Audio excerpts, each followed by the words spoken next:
everyone, myself Kajal. I'm a student of BSc Chemistry on the second year.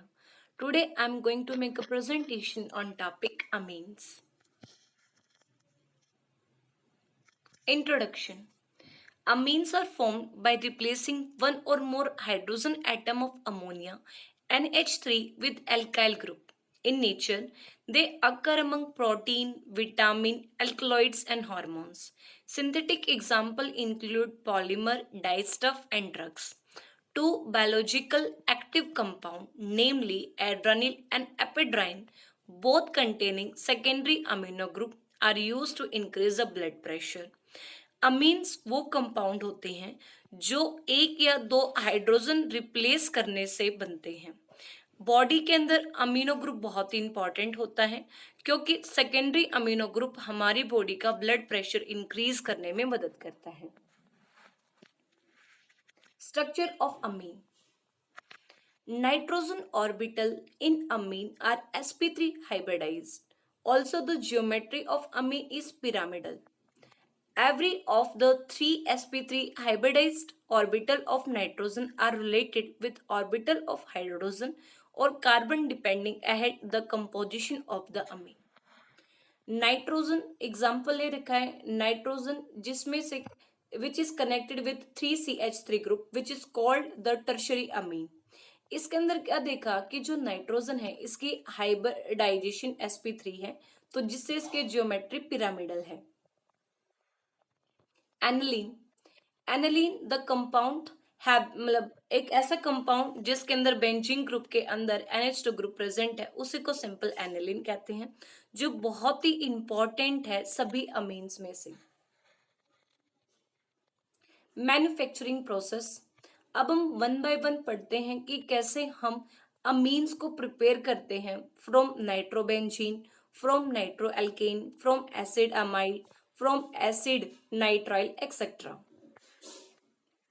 First method है from nitrobenzene with the help of reduction of nitrobenzene. Nitrobenzene in the presence of tin and hydrochloric acid, it will give aniline hydrochloride. And in the presence of NaOH, it will give aniline plus SN2 positive salt. ये reaction बहुत ही important है because reduction with iron scrap with hydrochloric acid is preferred because FeCl2 formed in reaction get hydrolyzed and release HCl, and then small amount of HCl is required to initiate the reaction. So that's why this reaction is very important for the preparation of amine. Second process is from nitroalkanes. RNO2 group in the presence of lithium aluminum hydride and dry ether, it will give RNH2 group. We can use other reducing agents like SN in the presence of concentrated HCl, H2 in the presence of nickel. Third process is the ammonolysis of alkyl halide. The process of cleavage of CX bond from an alkyl or benzyl halide by ammonia molecule is called aminolysis. इसके अंदर क्या करते हैं amino जो भी आपका amine group है इसके अंदर हम RX ऐड करते हैं। क्या देखा पहले हमने प्राइमरी अमीन लिया इसके अंदर RX ऐड किया it will give secondary. After that addition it will give tertiary and at last it will give the quaternary amino salt. When quaternary amino salt react with NaOH, it will give RNH2 group, water and Na positive X negative. The order of reactivity of halide with amines is Ri greater than Rb, R greater than RCl. Fifth process is from acid amide. RC double bond O NH2 group react with lithium aluminum hydride, it will give RCH2 NH2 group. इसमें देखा कि इस reduction में number of carbon atom जितने reactant में थे उतने ही same product में देखने को मिल रहे हैं। Next is a from Hoffmann degradation method.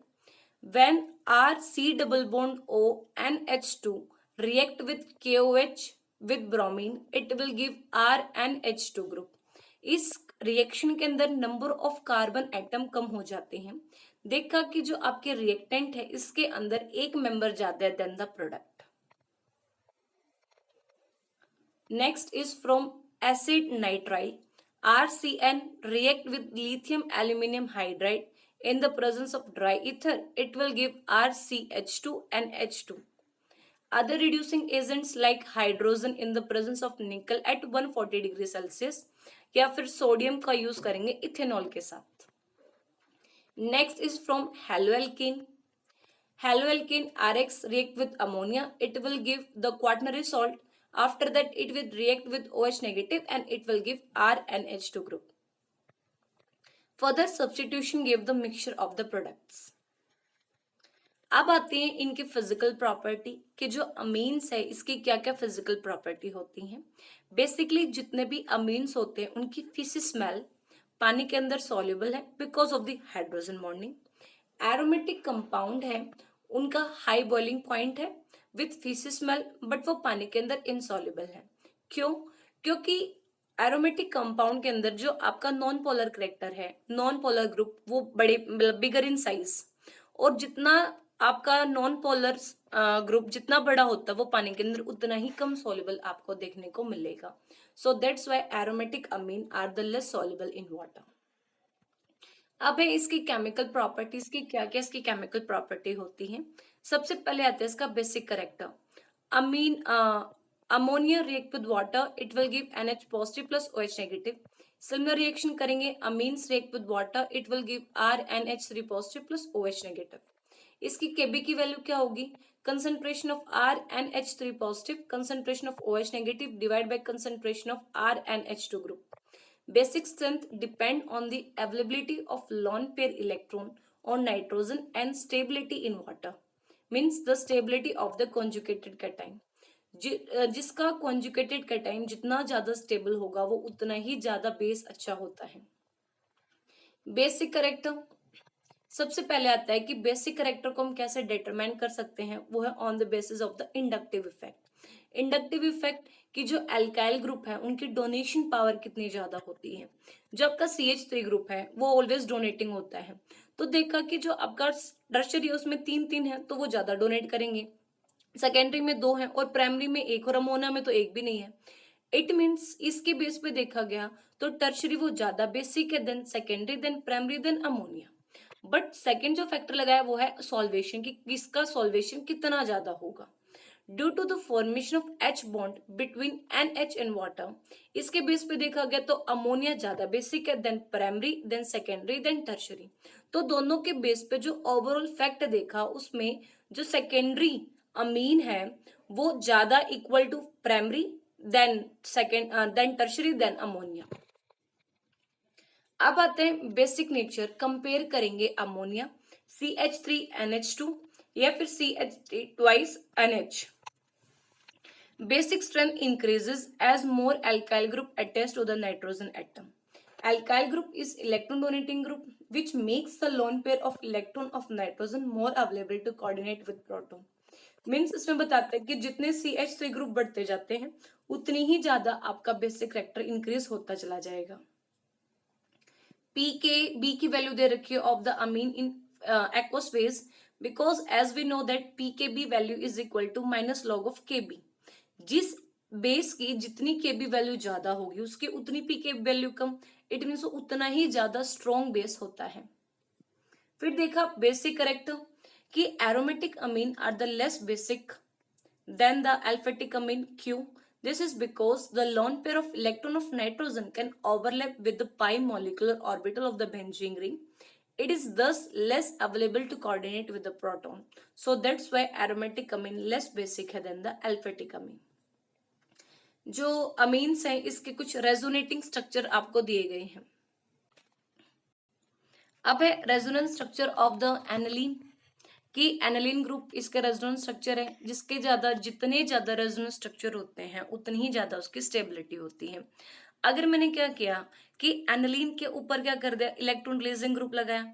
Electron releasing group क्या करेगा, इलेक्ट्रॉन को डोनेट करेगा, इलेक्ट्रॉन डोनेट करेगा रिंग के ऊपर, तो उसके बेसिक नेचर को इंक्रीज करता है. अगर मैं इलेक्ट्रॉन विड्रॉइंग ग्रुप लगा दूं तो वो इलेक्ट्रॉन को विड्रॉ करेगा, सो इट मीन्स उसका बेसिक नेचर को डिक्रीज है वो कर देता है. अब है बेसिक करेक्टर हम कंपेयर करेंगे for acid amide. For acid amide it is even less basic strength than aromatic amine This is because the negative inductive effect of the C double bond O, which makes the lone pair of electron on nitrogen less available. Moreover, the lone pair electron on nitrogen can overlap with p orbital of carbon. अब है carpal amine reaction, जो बहुत ही important reaction है for the deduction of primary, secondary या फिर tertiary अमीन के लिए. ये रिएक्शन केवल प्राइमरी ही शो करता है, सेकेंडरी टर्शियरी अमीन शो नहीं करते हैं. एल्फेटिक and aromatic primary amine on heating with chloroform and ethanolic potassium hydroxide form isocyanate or carbal amine, which are foul smell substance. Primary amine RNH2 plus CH3Cl plus 3 mole of KOH in heating, it will give RNC plus 3 KCl plus 3 molecular water. Same जो आपका primary aromatic अमीन होते हैं वो भी आपका carbon isocyanate product basically मिलता है. अब टेस्ट फॉर अमीन के लिए क्या क्या टेस्ट कर सकते हैं. सबसे पहले है अमीन की रिएक्शन विद HCl, तो आपको व्हाइट फ्यूम मिलते हैं हमेशा ही. अब आते हैं एल्काइलेशन, जिसको हम कहेंगे nucleophilic substitution of RX. Amine की रिएक्शन करेंगे RX, it will give secondary. Then second की reaction RX, it will give tertiary. Tertiary की reaction further react with haloalkane, it will give quaternary salt. Same for aromatic होगा, उसकी reaction करेंगे RX, it will give benzene and RH. Such method will give the mixture of the product आपको मिलते हैं. Acylation, अमीन की reaction करेंगे RC double bond ester के साथ, एसाइल क्लोराइड के साथ, कार्बोक्सिलिक एसिड के साथ या अमाइड के साथ. देन आपको डिफरेंट टाइप के प्रोडक्ट बेसिकली मिल जाते हैं. बेंजलाइजेशन प्रोसेस, इसमें बेंजोइल ग्रुप की रिएक्शन करेंगे हम अल्फेटिक अमीन और aromatic amine. If it will react with the aliphatic amine, it will give benzene C double bond O and HR, and it will react with the aniline, it will give benzene C double bond O NH benzene. Reaction with HONO, RNH2 react with HNO2, it will give ROH plus N2 plus water molecule. Aromatic amine react with NaNO2 HCl, temperature less than 5 degrees Celsius, it will give benzene and positive triple bond N. Diazonium coupling, benzene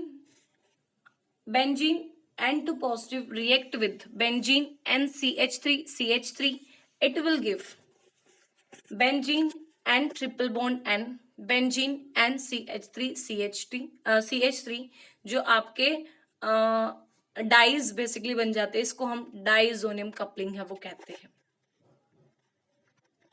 अब है by catalytic hydrogenation.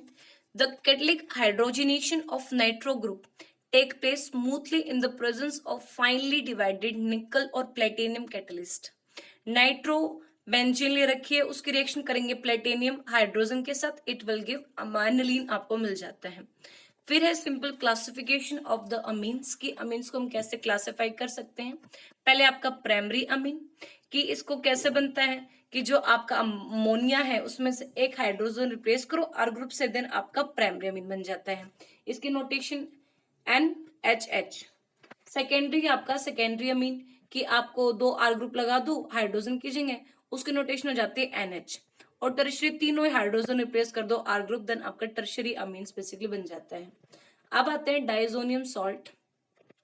The diazonium salt have the general formula Rn2 positive X negative, where R stand for an alkyl group and minus X ion may be Cl negative, minus Br, minus HSO4 negative, BF4 negative. The stability of arene diazonium ion is explained on the basis of resonance. Diazonium salt के कुछ resonance structure है जो उसको और भी stabilise basically बना देते हैं. Physical property of the diazonium salt. Physical property of the diazonium salt. Benzene diazonium chloride is a colorless crystalline solid. जो बेंजीन डाइजोनियम क्लोराइड है वो कलरलेस क्रिस्टलाइन सॉलिड है, जो पानी के अंदर रेडिली सॉल्युबल होती है और स्टेबल है कोल्ड के अंदर, बट रिएक्ट करता है वाटर व्हेन वार्म, कि जल्दी डिकम्पोज जाता है अगर वो अपने ड्राई स्टेट में होता है. बेंजीन डाइजोनियम जो फ्लोरोबोरेट वाटर के अंदर इंसॉल्युबल बट स्टेबल है at a room temperature. After that हम बात करेंगे कि what was the importance of diazonium salt in the synthesis of the aromatic compound. Aromatic compound बहुत ही ज्यादा अच्छे होते हैं क्योंकि aromatic salt are the good intermediate for the introduction of -F -Cl -Br -I -CN -OH -NO2 group into the aromatic ring. Aryl fluoride and iodide can not, हम उसको direct halogenation से तो नहीं कर सकते, तो जरूरी है कि बीच में कोई ना कोई आपका इंटरमीडिएट बने, तो वो डाइजोनियम सॉल्ट ही हो सकते हैं। जो साइनो ग्रुप है वो can not be introduced by the nucleophilic substitution of chlorine in chlorobenzene, but cyclone benzene can be easily obtain from diazonium salt. Means simple diazonium salt की क्या इंपॉर्टेंस है कि जो डाइजोनियम सॉल्ट है वो बहुत ही अच्छे इंटरमीडिएट होते हैं, और जो भी हम मतलब हेलोजिनेशन है वो डायरेक्ट हो ही नहीं सकती है। तो अगर आप कोई बीच में इंटरमीडिएट बन जाए जो आपके रिएक्शन को और भी आपके लिए हेल्पफुल बना दे, तो उससे अच्छा क्या होगा। तो इसलिए डाइजोनियम बहुत ही इंपॉर्टेंट है for the synthesis of the aromatic compounds. अब हम pKb value of amine in aqueous phase में और भी डिटेल में पढ़ते हैं कि भाई कैसे दे रखा है। देखो हम पीकेबी वैल्यू को एक दूसरे के साथ कंपेयर करेंगे। सबसे पहले मिथेन अमीन, इट मीन्स आपका है प्राइमरी अमीन, उसकी पीकेबी वैल्यू क्या होती है 3.38, सेकेंडरी की क्या है 3.27, टर्शरी की क्या है 4.22। इतना पता है कि जिसकी पीकेबी की वैल्यू जितनी कम होगी उतना ही क्या होगा, वो एक अच्छा बेस होगा। तो मैंने प्राइमरी सेकेंडरी टर्शरी इन तीनों में से जो पीकेबी वैल्यू है वो ऑलवेज सेकेंडरी की कम है, फिर आपकी प्राइमरी की कम है, और फिर आपकी क्या है, आपकी टर्शरी की सबसे ज्यादा है। तो देखा कि इनमें से जो आपका सेकेंडरी अमीन है वो ज्यादा बेसिक है देन प्राइमरी, और सबसे कम बेसिक आपको आपका टर्शरी अमीन देखने को मिलता है। फिर इसके बाद कि अगर मैं कंपेयर करूं एरोमेटिक से, मतलब एरोमेटिक विद एल्फेटिक, तो एरोमेटिक में बेंजामाइन है जिसको मैं कहती हूँ एनालिन, इसकी वैल्यू है 9.38, मीन्स पी के बी की वैल्यू बहुत ही ज्यादा है एज कम्पेयर टू एल्फेटिक, क्योंकि एल्फेटिक की लगभग मैक्सिमम वैल्यू 4.22, उससे तो ज्यादा नहीं है। तो इससे क्या पता चलता है कि भी बेंजाइन अमाइन मतलब एनालिन की जितनी पीकेबी वैल्यू ज्यादा होगी उतना वो कम बेसिक है। तो जो आपका एरोमेटिक बेंजीन है वो कम बेसिक होते हैं देन द एल्फेटिक अमीन। अब हम एरोमेटिक में भी देखते हैं कि भी एरोमेटिक में भी कौन कौन से मतलब बेसिक नेचर कैसा आपको शो करेगा। एनलीन है जिसकी वैल्यू होती है 9.38, फिर फिनाइल मिथेनामाइन जिसकी value 4.70, N methyl aniline 9.30, N dimethyl aniline 8.92। तो अब देखा कि एनालिन में भी प्राइमरी सेकेंडरी टर्शरी है, तो इसमें भी क्या देखने को मिलता है कि जो आपका सेकेंडरी मतलब जो आपका प्राइमरी बता रखा है कि मतलब सेकेंडरी 9.30 उसकी वैल्यू पी की वैल्यू बहुत ही कम है, फिर प्राइमरी की, फिर आपकी नहीं इसमें जो आपका टर्शरी है उसकी पी की भी वैल्यू बहुत ही कम है, फिर सेकेंडरी की है, और फिर आपके प्राइमरी की। तो उसमें उल्टा होता है कि जो आपके एरोमेटिक अमीन होती है उसमें बेसिक नेचर है वो ऑलवेज आपके टर्शरी का ज्यादा होता है, फिर सेकेंडरी का, एंड देन फिर प्राइमरी का होता है। तो हमने देखा कि भी पी के बी वैल्यू कैसे चेंज होती है, क्योंकि एक अच्छे बेस के लिए के बी की वैल्यू जितनी ज्यादा होगी देन उसकी कॉरस्पॉन्डिंग पी के वैल्यू उतनी कम होगी, उतना ही वो ज्यादा अच्छा बेस बन पाता है। तो simple amines day to day life में बहुत इंपॉर्टेंट है क्योंकि वो हमारी बॉडी में इंपॉर्टेंट हो रहा है। प्रोटीन विटामिन सब बेसिकली उनके अंदर अमीन्स ही बेसिकली प्रेजेंट होते हैं। तो हमने ओवरऑल सब कुछ बेसिकली वन बाय वन हमने कवर किया कि भी क्या अमीन होते हैं, वो कितने टाइप के होते हैं, इनकी chemical reaction, physical properties. So that's all for today's lecture. Thank you.